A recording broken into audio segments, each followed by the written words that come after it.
16వ తేదీ నుంచి సెంట్రింగ్ కాంట్రాక్టర్లకి రేట్లు పెరగాలి అని చెప్పి ఈరోజు 8వ రోజు మేము సమ్మె చేస్తున్నాము. ఇప్పుడు మాకు తెలంగాణ గవర్నమెంట్ వాళ్ళు మాకు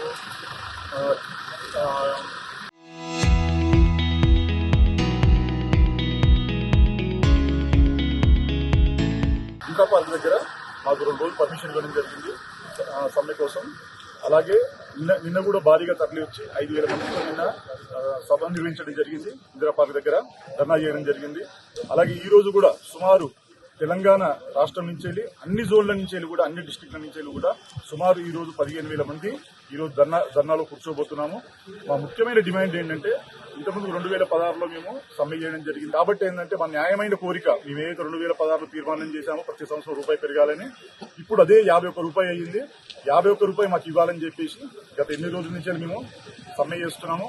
ఈ రోజు ఇందిరా పార్క్ ధర్నా చౌక్ దగ్గరికి అందరం కూడా కొండాపూర్ యూనియన్ నుంచి మేమందరం బయలుదేరుతున్నాము.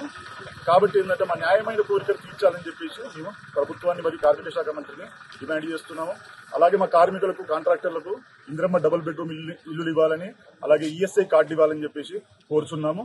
ఈ సమ్మె ఇలాగే మా కార్మిక శాఖ మంత్రి నుంచి ఒక హామీ వచ్చేంత వరకు ఈ సమ్మె ఇలాగే కొనసాగుతుంది. ఎన్ని రోజులైనా పర్వాలేదు, మాకు న్యాయంగా మాకు రావాల్సిన 51 రూపాయి మాకు వచ్చేంత వరకు ఈ పోరాటం కొనసాగుతుంది.